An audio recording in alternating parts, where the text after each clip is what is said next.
Pada masa Perang Dunia Kedua, tepatnya 7 Desember 1941, Jepang menyerang Pearl Harbor, yaitu armada Pasifik Angkatan Laut Amerika Serikat yang terletak di Hawaii. Serangan tersebut memicu kemarahan Amerika. Ibaratnya, kalau ada orang lain yang menyerang atau merusak rumahmu, pasti kamu marah kan? Begitu juga dengan Amerika Serikat yang marah terhadap Jepang. Tanpa ada peringatan atau aba-aba, pada 6 Agustus 1945, Amerika Serikat melakukan pengeboman terhadap salah satu kota besar di Jepang, yaitu Hiroshima. Namun, Jepang masih belum menyerah, sehingga Amerika Serikat mengambil langkah selanjutnya. Pada 9 Agustus 1945, mereka menjatuhkan lagi bom atom yang kedua di kota Nagasaki. Terus, apa yang terjadi? Tidak bisa dipungkiri bahwa seluruh isi dari kedua kota tersebut hancur lebur rata dengan tanah.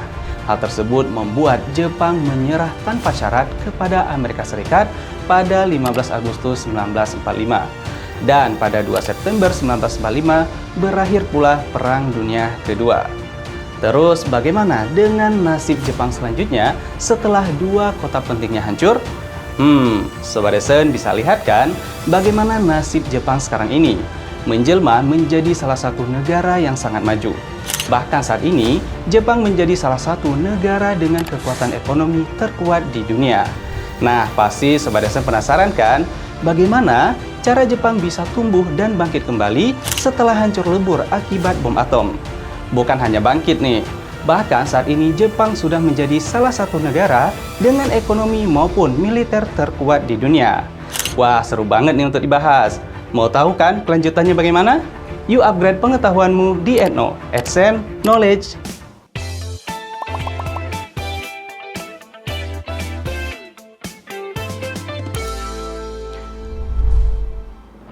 Sebelum membahas tentang kekalahan Jepang oleh Amerika Serikat, baiknya kita ketahui dulu nih tentang kemajuan Jepang sebelum adanya Perang Dunia. Industri modern Jepang sebenarnya tumbuh setelah adanya restorasi Meiji antara tahun 1866 hingga 1869. Restorasi Meiji adalah suatu keadaan yang menunjukkan berakhirnya kekuasaan shogun dan dimulainya kekuasaan kaisar di Jepang. Sedikit sejarah tentang shogun nih Sobat Desen. Shogun adalah gelar panglima militer yang diberikan oleh kaisar kepada komandan militer yang pada waktu itu bernama Shogun Tokugawa yang mulai berkuasa tahun 1633. Dalam perjalanan waktu, anggota militer secara bertahap menjadi lebih berkuasa dibandingkan pejabat istana, dan akhirnya mereka mengambil kendali seluruh pemerintahan. Sedangkan kaisar hanya sebagai simbol pimpinan dalam struktur bernegara.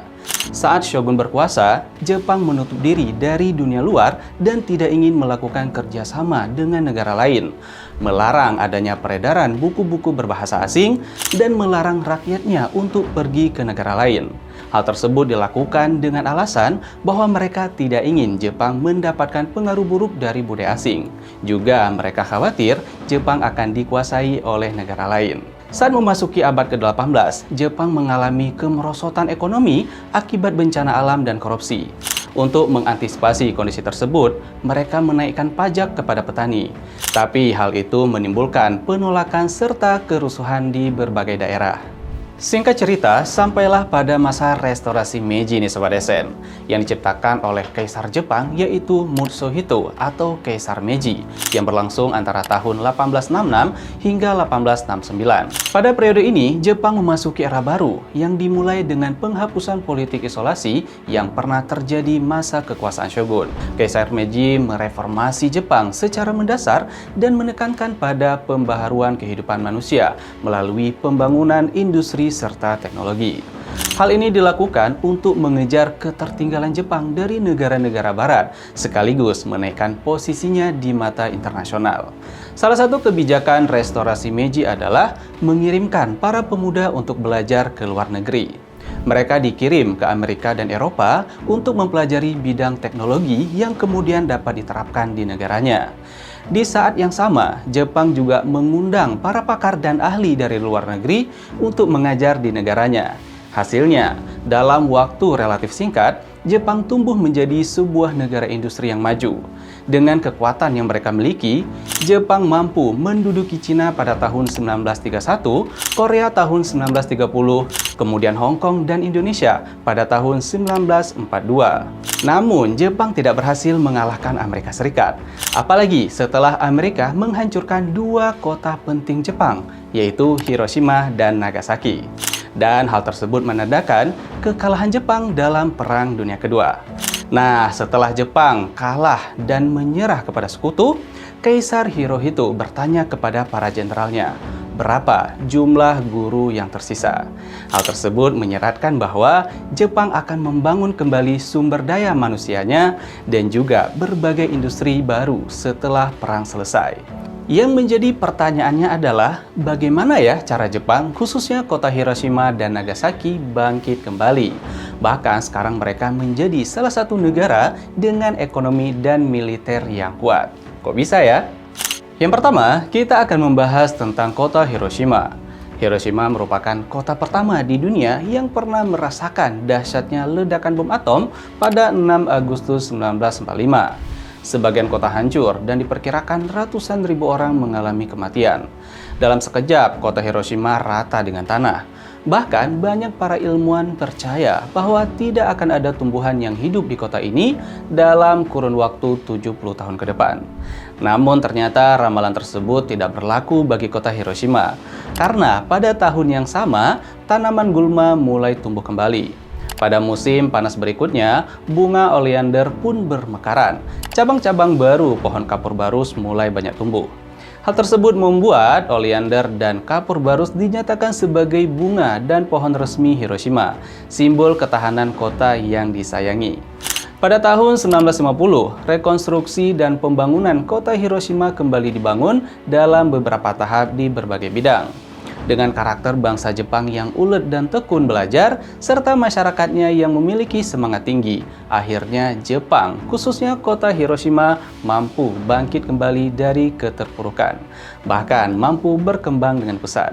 Saat ini, Hiroshima menjadi salah satu kota industri terbesar di Jepang yang ditandai dengan banyaknya pabrik industri, seperti industri baja, mobil, karet, bahan kimia, kapal, mesin transportasi, dan lain sebagainya.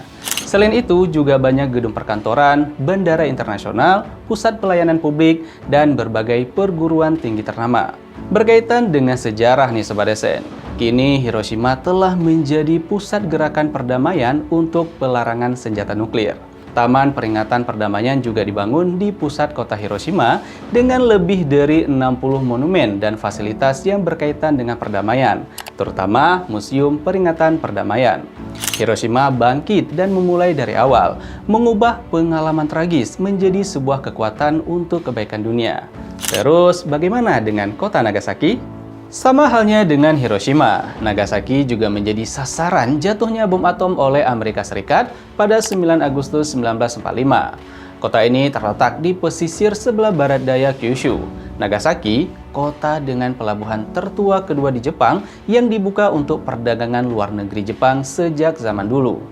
Pada tahun 1850, Nagasaki menjadi pelabuhan perdagangan utama dan berfungsi sebagai pelabuhan musim dingin armada Asia Rusia hingga 1903. Bahkan pada awal abad ke-20, kota Nagasaki menjadi pusat pembuatan kapal utama. Namun, dengan keikutsertaannya dalam Perang Dunia Kedua, membuat Nagasaki dijatuhkan bom atom oleh Amerika Serikat yang berakibat sebagian kota Nagasaki hancur dan sekitar 70.000 orang meninggal dalam peristiwa tersebut. Ngeri banget kan? Setelah berakhirnya Perang Dunia Kedua, Nagasaki dibangun kembali secara signifikan bersamaan dengan kota Hiroshima dan juga menjadi pusat perdamaian bagi gerakan pelarangan senjata nuklir. Setelah tragedi ledakan bom atom, pemerintah kota Nagasaki ingin mendesain kembali kota ini sebagai pusat budaya internasional.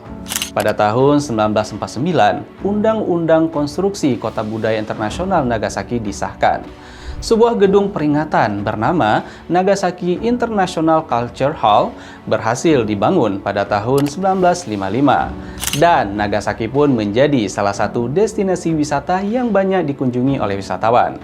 Namun, pada tahun 1996, gedung Nagasaki International Culture Hall dirobohkan dan dibangun ulang menjadi Gedung Atomic Bomb Museum, yaitu gedung untuk memperingati sekaligus penghormatan kepada korban jiwa yang meninggal maupun korban selamat dari ledakan bom atom.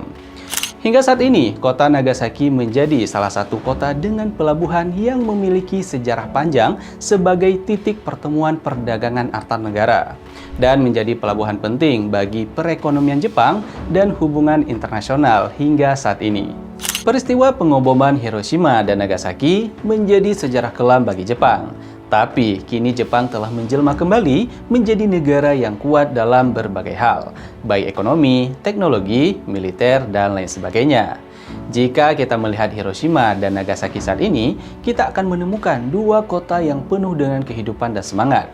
Keduanya menjadi contoh nyata bagaimana manusia mampu bangkit dan melanjutkan kehidupan meski dalam bayang-bayang kenangan pahit.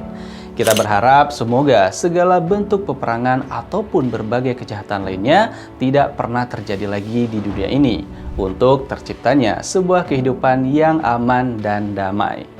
Bagaimana menurut Sobat SN? Menarik kan pembahasannya? Jangan lupa follow semua media sosial SN.id untuk upgrade pengetahuanmu mengenai pembahasan soal, informasi seputar kampus, dan fenomena sehari-hari. Sampai jumpa, salam pintar!